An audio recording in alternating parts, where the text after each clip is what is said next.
No, you're good. Because together we are stronger. Individually we are stronger. Remember, every single phone counts.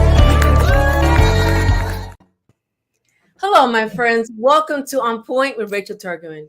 I'm so glad you can join us tonight. Happy New Year. My friends, human trafficking is known as modern day slavery. It is horrible. Fortunately, January is the National Month for Human Trafficking Awareness and Prevention.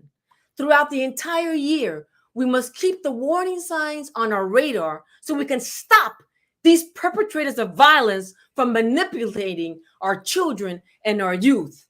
Don't ever doubt that human trafficking is not real. As a matter of fact, it is an assault on our human rights and an atrocity for humanity. Worldwide, it is a $150 billion industry, my friends, only second to drugs. That's right, you heard correctly. Only second to drugs. Anyone can be a victim. Joining us tonight, we have somebody very, very special. Her name is Miss Ivon Mesa, and she is the chief of the Targeted Services Bureau for Miami-Dade County Community Action and Human Services. She is a champion against all crimes. She has helped hundreds of thousands of victims in human trafficking and domestic violence and sexual assault. And she is loved by so many people. She has helped heal so many people. Ivon, welcome. Welcome to On Point with Rachel Tourgeman. Thank you, Rachel. It's such an honor and such a pleasure to be here with you tonight. Thank you very much for inviting me to join you in this very important discussion. Well, we're very delighted, and thank you for taking time out of your very busy calendar to be here with us tonight. I want to congratulate you. And I also know that you work with the mayor very closely, our mayor, Daniela Levine Cava. And let's jointly give her a huge shout out to our mayor for being a superlative leader, for always being on point, Mayor Daniela, on issues that are very pertinent to us. If you're watching, know that you're very much loved and appreciated. Ivon, would you like to add anything to that? Absolutely. I think we're very blessed, very fortunate to have a mayor such as our mayor, Danielle Cava, because she is really an extraordinary human being who really cares about our community. It is obvious that being a mayor to her is not a job.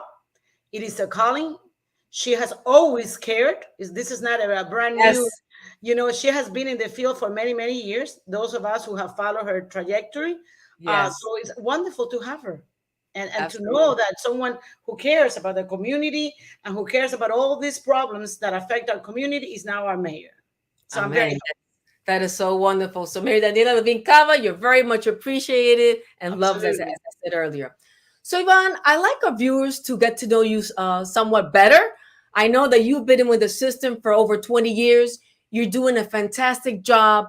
Presently, you're looking at the intervention and prevention group under the auspices of Miami-Dade County government. And you also have 12 neighborhood centers. But let's talk a little bit about the personal Ivon. How did you get to be the way you are with so much love? Let's go over some of the teachable moments, perhaps, when you were younger that you can share with us that has helped shape the altruistic person that you are today. Thank you, Rachel, very much for those kind words.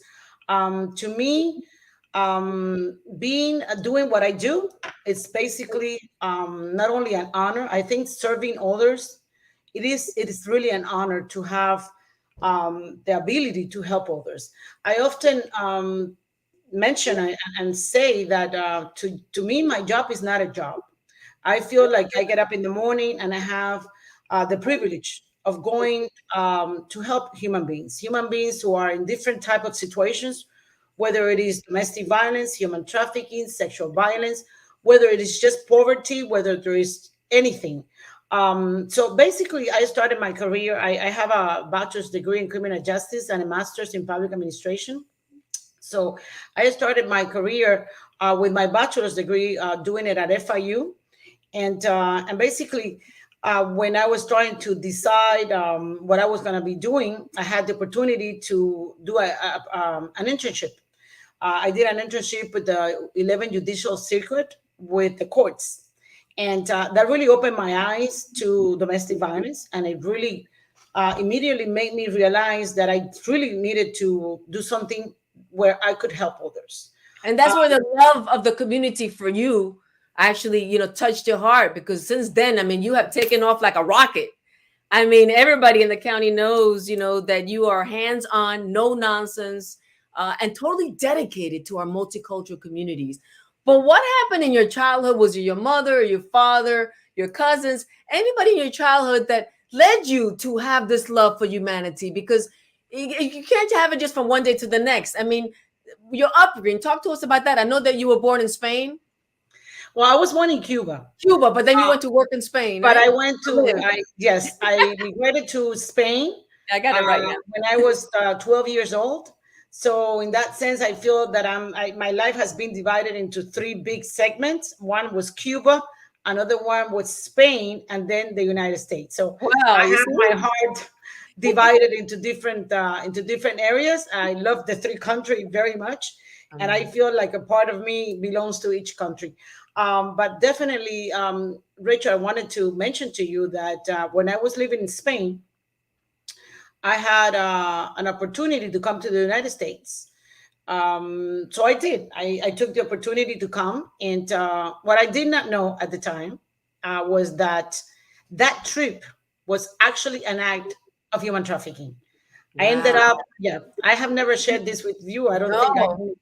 But I ended up in Connecticut, where there was a block per house, I mean, a house per block, without my documents because they immediately took my passport. Oh my And God. yes, and I ended up, I left Spain with a promise to do, I was going to be working on a book, translating this book. I'm working with this individual who did not speak Spanish, and they wanted me to work on that. And when I got there, Rachel was not exactly that. And I began to see that I was going to also be doing some housekeeping chores. I mean, the entire thing at that time, I didn't know what to Got call you. it. Now I know where your passion comes from, because I see you going here and going there and doing this conference and doing this Zoom and doing this and doing that. This is where your passion comes from. Oh my God. So how did you get out of that? I got out of it because I have a cousin who I still have, wonderful human being, who called me one day and told me I was crying. I was very emotional because my parents were in Spain. And here I am in the United States without money. And just, I was very young at the time. So my cousin called me and told me that, what's wrong with you? Why are you crying? And I told her, listen, I don't know exactly, but I can tell you that something is not well here. I don't think I'm here to do the book as it was promised to me. I think I'm here to do other type of things. So she asked me questions and she told me, listen, I gotta let you go.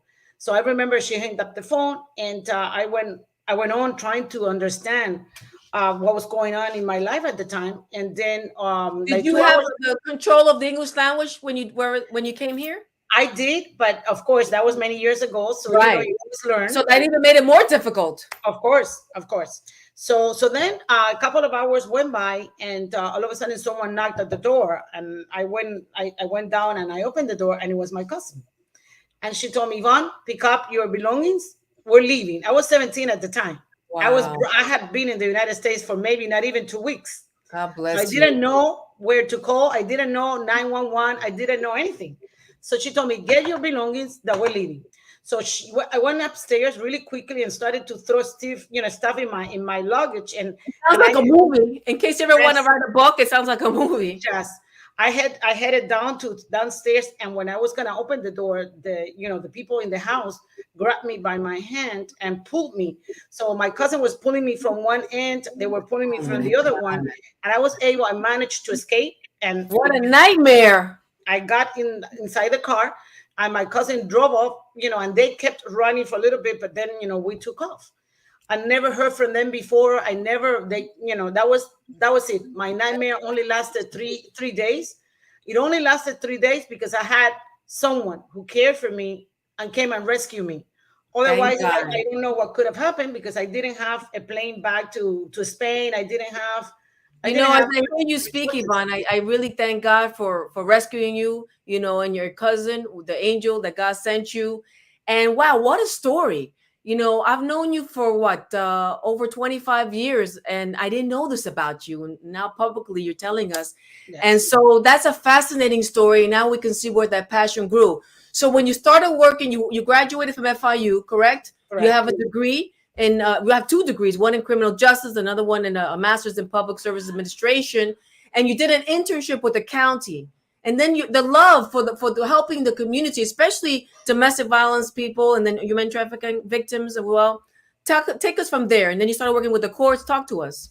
Yes, I started working with the course. I was doing an internship at Rachel, but before I ended my internship, like exactly like 2 months after I started doing my internship, I was hired.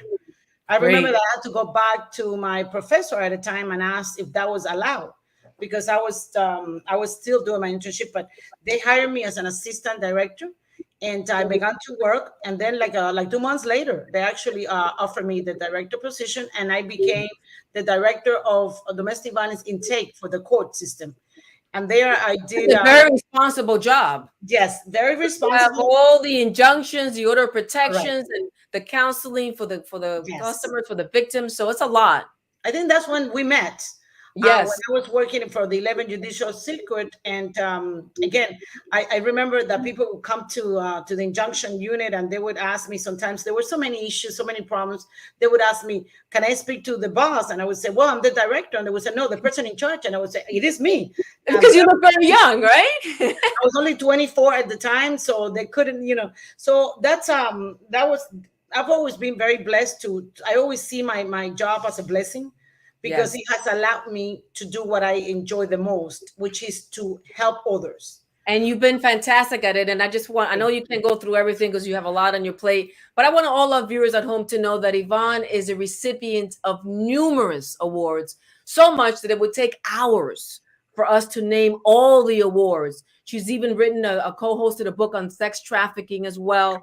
She's gotten Miami-Dade County awards. She's traveled to Uruguay and to Venezuela and to southern countries and to Europe. And she has given conferences. She's had her own talk show for many years, a series on domestic violence. So, Ivon, you have done so much. And I Thank just want to let you know that just like I appreciate you for so many years that I know you, I know that everybody that knows you that's going to be watching or that is watching does appreciate you. And then all the other thousands of people that were going to be watching you afterwards as well. Because as you know, this show stays here on Facebook, stays on LinkedIn, stays on YouTube, and 12 podcasts. Okay, so Awesome. let's get down to business. You are an expert on violent crimes, especially on human trafficking. So that we're all on the same page. Define what is human trafficking, number one, and also what are the different types of human trafficking so that we could all be on the same page. Go ahead. Sure, sure. Okay, so the United States, the laws in the United States define human trafficking as the use of force. There are three big elements that we need to keep in mind. One is force, the other one is fraud, and the other one is coercion. These are three elements that we need to be very aware of when it comes to human trafficking. So it's the use of those elements to basically force an individual into commercial sex acts or labor against their will.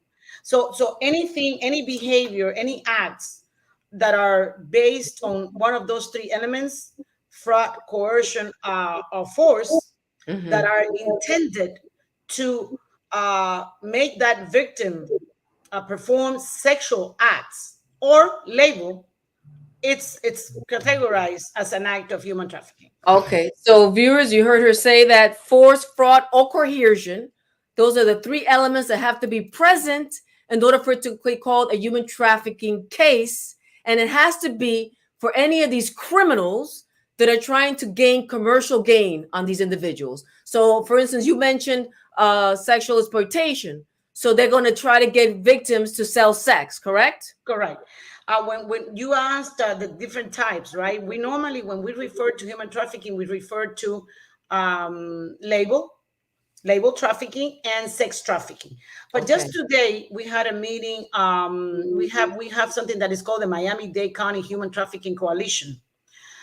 This coalition, I had the privilege of creating it back in a few years ago. I remember.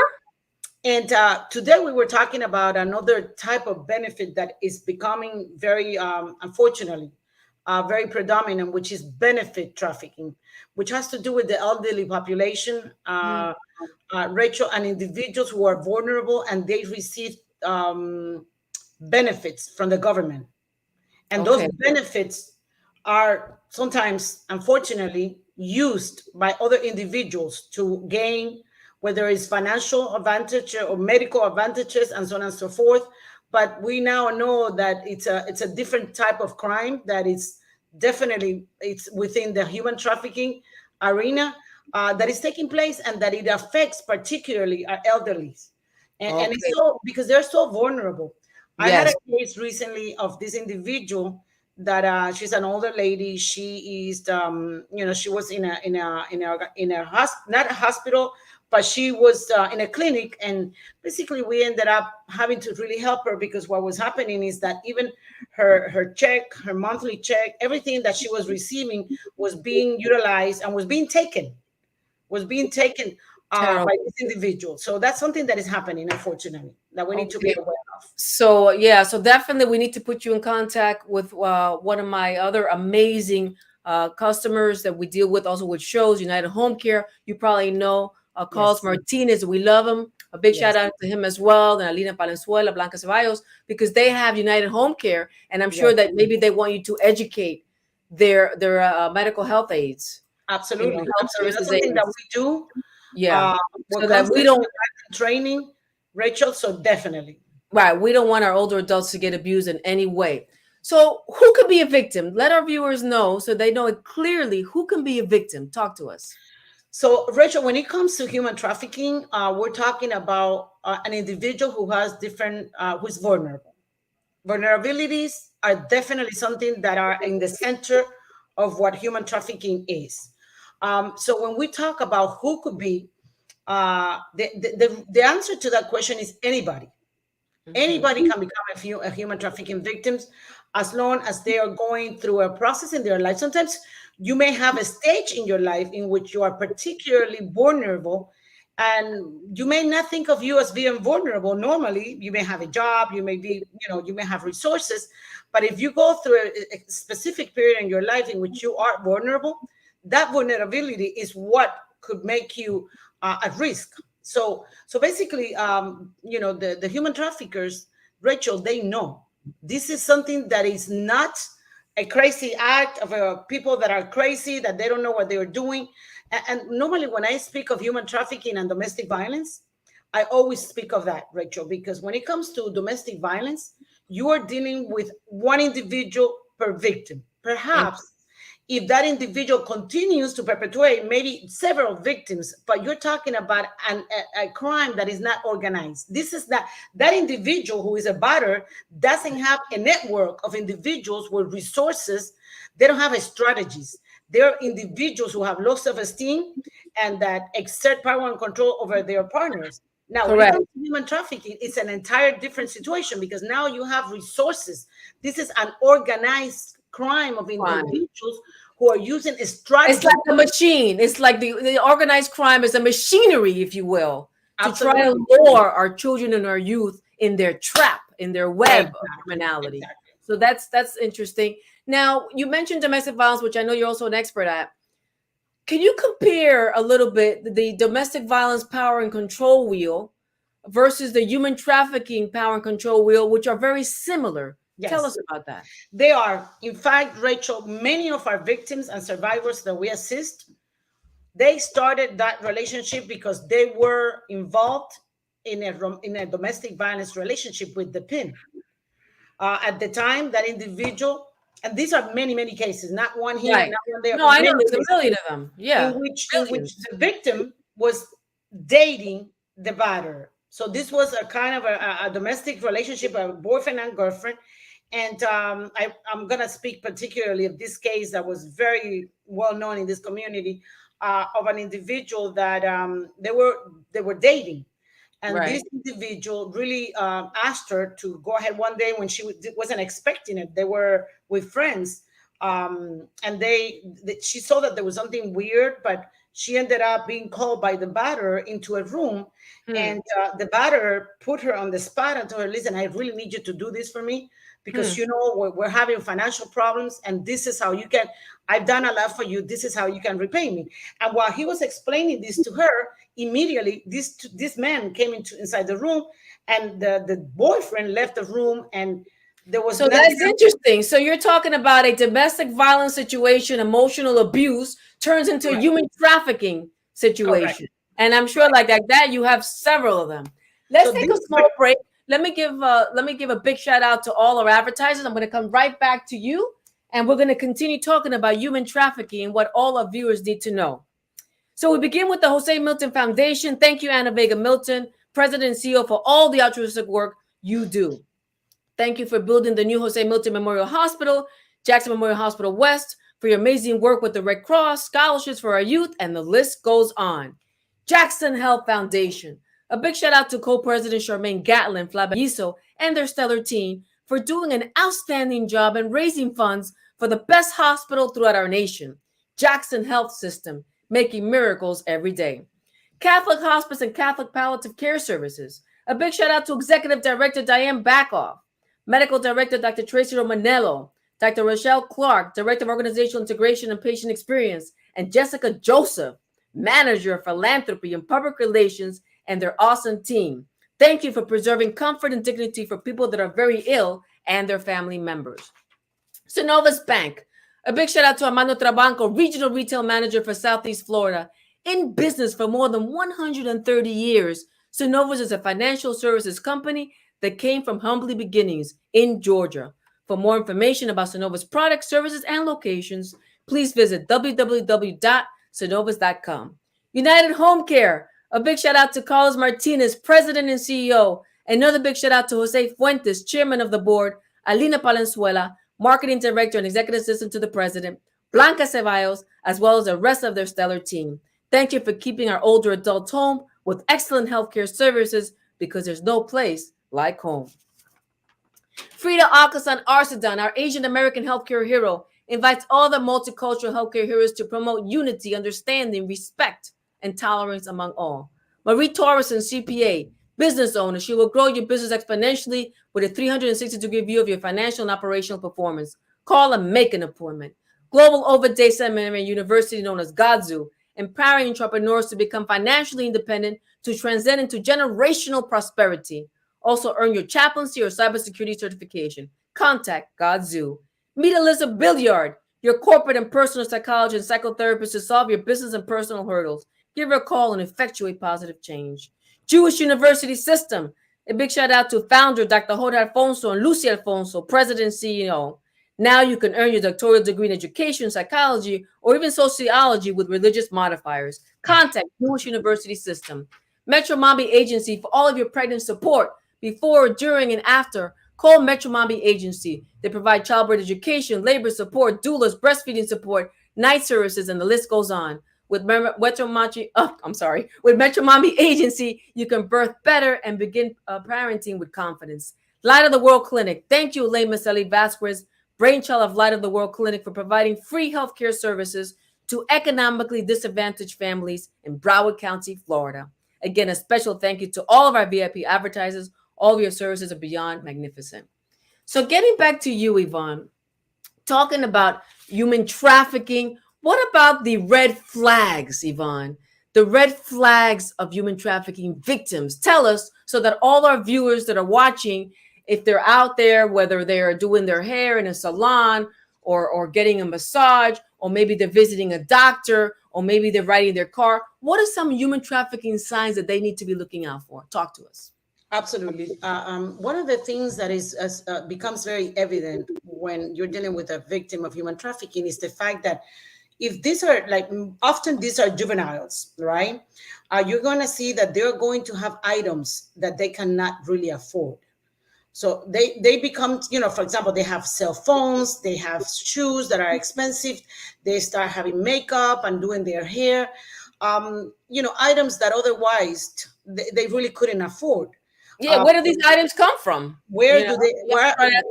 So that's a good assessment for families, Ivon, right? Correct. For family members to say, "Hey, wait a minute, you're not even working. How come you have that beautiful, skirt or those shoes. I get that. But what about for people that are out, in the street, like our viewers, that they're walking or they're at a restaurant? Are there anything that maybe in their bodies, tattoos or something like that? Talk to us. Yes, absolutely. There are many different things that could be many different indicators. No, so one of them, for example, is the lack of ability of the individual to move.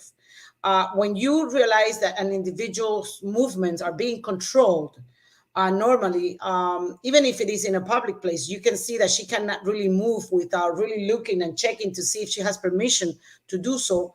That normally is an indication that there is some kind of human trafficking going on. So when you were talking about branding, you were talking about tattoos and things of that nature. Sometimes the tattoos are not going to be visible to anyone walking, and sometimes they are placed in places where they're not going to be immediately seen. Like, for example, they're not going to be here. They're not going to be, in a place where they could be immediately seen. But we know that just like if there were, cows, these individuals, these criminals, will mark their victims. They will mark their human trafficking victims, so that there is that understanding that you belong to me. So they're treated as objects. They're treated, they have no rights.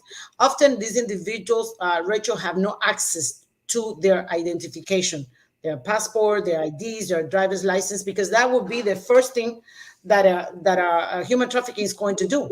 A human trafficking is going to immediately, under whatever excuses at the beginning, because sometimes they're not really yet identified as, I am doing this to you. So they have to find ways to, let me have your ID because I know you don't have a safe place. I'll keep them for Could you. you imagine what you're saying, Ivon? And I'm sure that our viewers are saying, wow, you can't even leave your house. You always take your driver's license with you. Imagine that you meet somebody and they strip you of your driver's license or your passport if you're a foreign national.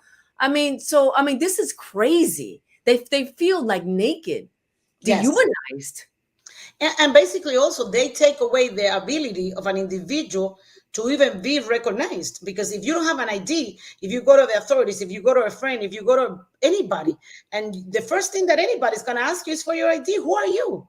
Exactly. So if you don't have a way to show who you are, that's going to really make you feel like you are really vulnerable, and that no one is going to believe you, and that you really are in the hands of this individual. So Exactly. also these individuals they are working because they are in the commercial sex industry. However, they have no access to their earnings. So these are individuals that, again, they may have expensive jewelry, they may have shoes and phones, but they have no money, because Right. money is a resource that would allow them to take a taxi, that would allow them to do something and escape. So these individuals normally don't have access to money. Right. So And it's also, interesting because you had said earlier, and you shared this with our viewers, that basically human trafficking is using force, fraud, or coercion for some kind of commercial gain. So correct. they're making people do stuff for free, okay, and they're not even getting paid. And if they do, they take the money away anyway. So it's Correct. horrible what's going on. Correct. What about? This, Go ahead. no, I was going to tell you, these are individuals that you could see that they are unable to communicate. You're going to approach him, and they're not going to be able to engage in a conversation because they're being watched 24 hours. And they know that whatever they do or say, like, for example, Rachel, I had this client that she had the trafficker actually went to Mexico, where she was from. And every so often he would take a picture with her children. And he was referred to as, Uncle, Joe. And Right. he would go through the trouble, again, talking about resources, talking about an organized crime. He would go through the trouble of actually going. When he would go to Mexico, he would go and make sure that he would take a picture with the kids to show it to her. Imagine what level of fear would anyone experience, knowing that this individual knows exactly where your children live, has a way to get to them, and so fear. So Definitely. being played with the fear and the insults and the threats and the intimidation, that's why it's hard to leave if you're a victim of human trafficking. And I want to make sure that you let our viewers know, because for years, for centuries, we talk about prostitution. And you, as an expert in this type of field, Talk to us about the difference between a human trafficking victim versus a prostitute, as we call them. Tell us. Of course. Basically, the element of free agency. If you are an individual who have made the decision to engage into prostitution as your way of making your living, that is a decision that you made. Now, when it comes to human trafficking, these individuals do not have the power to make those decisions. And I've heard, unfortunately, sometimes we human beings could be very judgmental.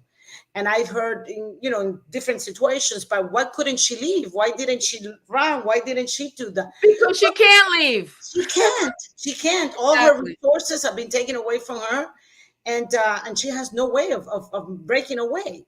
Same thing, very similar to what happens to victims of sexual abuse and domestic violence, that they end up in a situation where they have no freedom of behavior. They cannot just make a decision. They're not able to make a decision. So that's the biggest difference between both, is that one is something that they do because they have chosen to do it. The other one is something that they end up doing because they have been forced to do it. Exactly. I love it. I love it because, I don't want people to be judgmental. So if we go in certain neighborhoods and, throughout Miami-Dade County, and we see people that might be looking like prostitutes, I don't want us to be judgmental. These people could be trafficked.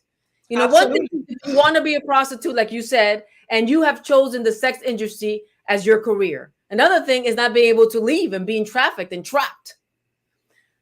Let's talk a little bit about the grooming process when it comes to human trafficking, Ivon. What does that entail? Yes, basically that's something very, very important, because that is the process by which individuals are made victims. And the process, Rachel, may vary from victim to victim, but they normally involve 6 stages, beginning by identifying the victim. Human traffickers are looking constantly. They're looking to see who they can recruit.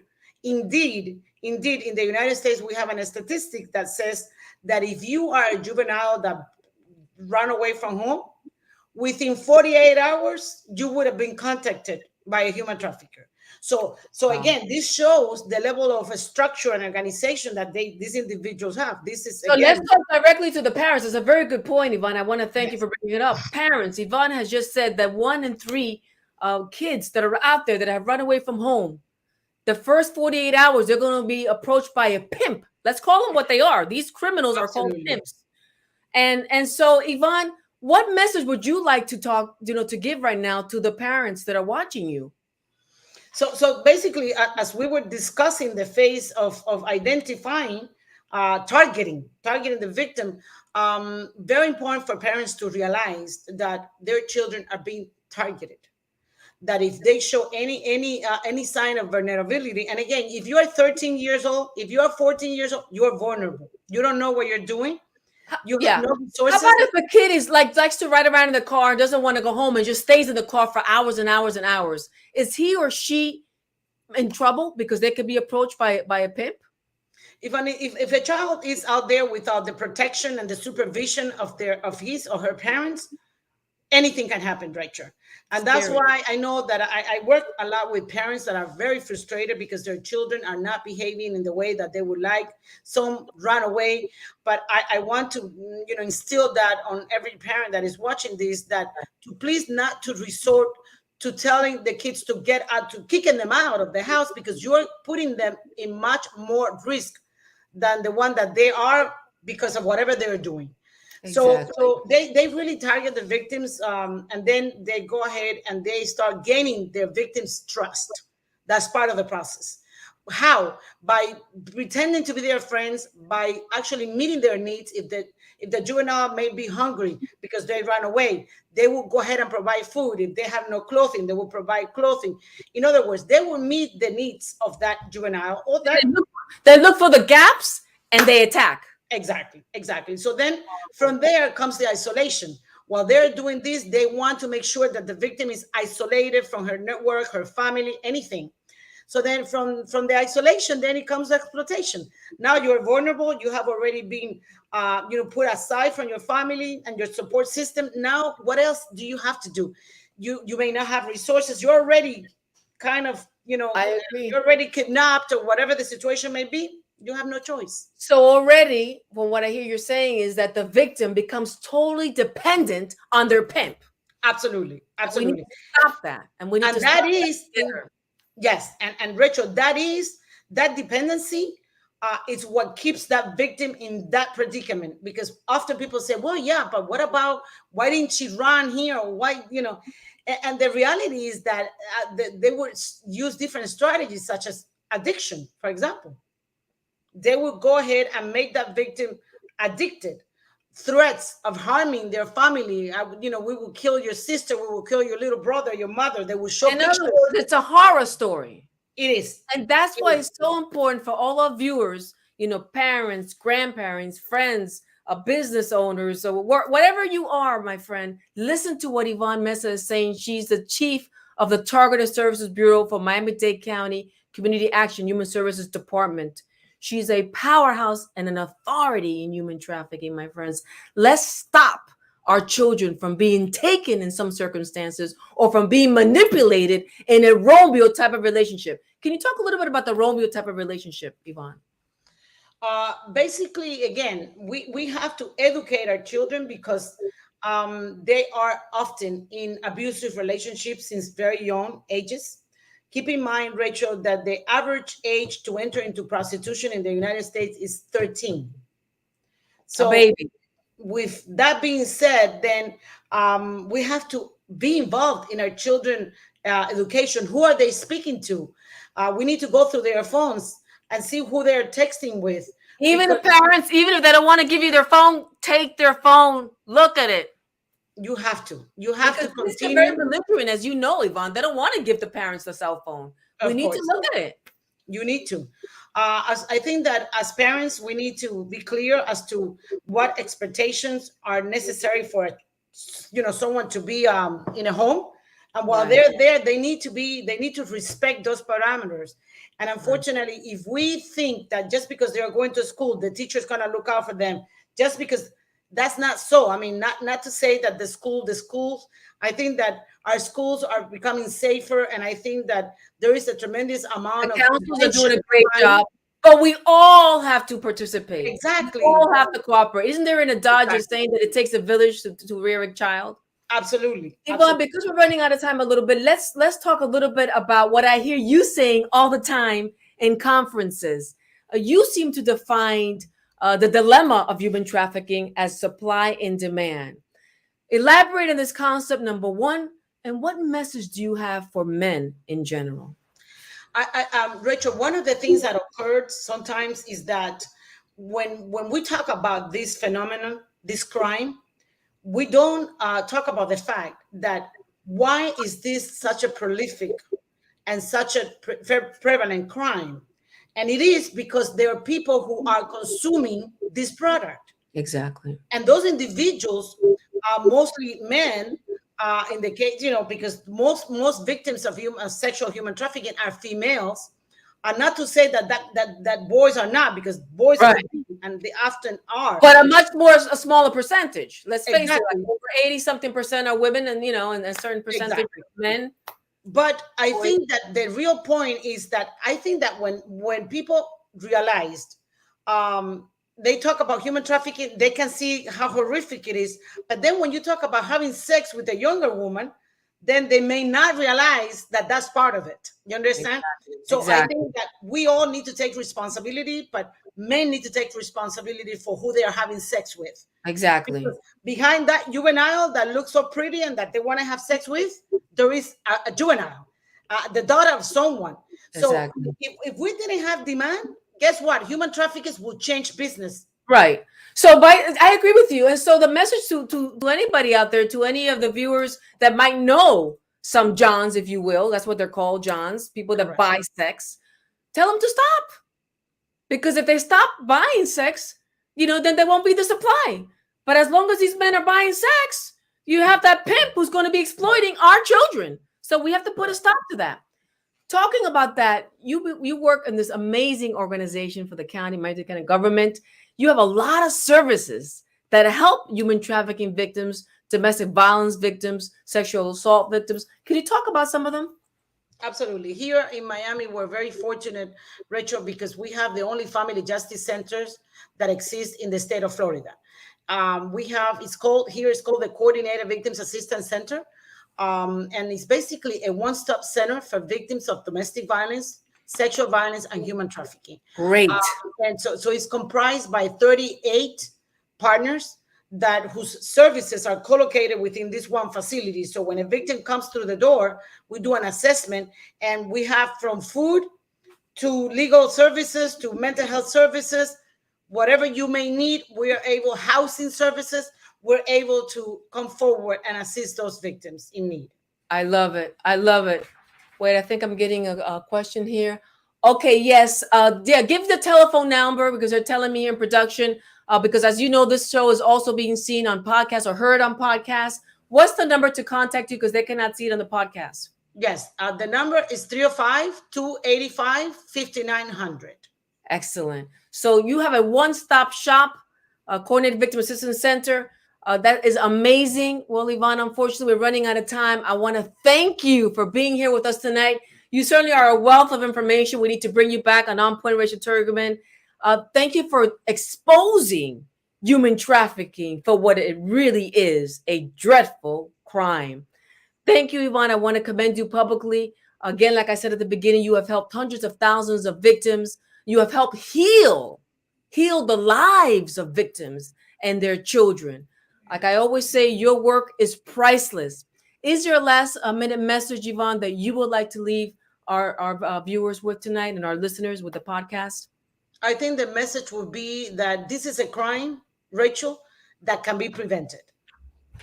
Sometimes in life, we are confronted with situations, illnesses, things of that nature that come into our life and destroy our lives, and we have no control over them.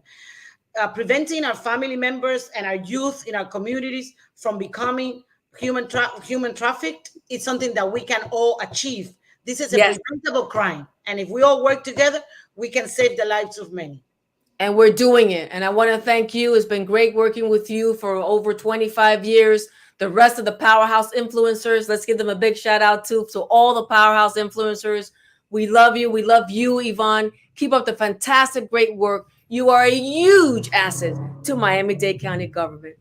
Keep up the fantastic work. Thank you, Rachel. We'll see you next time. And to all of you, thank you so much for tuning in into On Point with Rachel Tourgeman. Go ahead and share this interview with your family and friends. Let's stop our children and youth from becoming trafficked. Remember that keeping informed and staying connected allows all of us to make the right decisions. Stay healthy and safe. Happy New Year.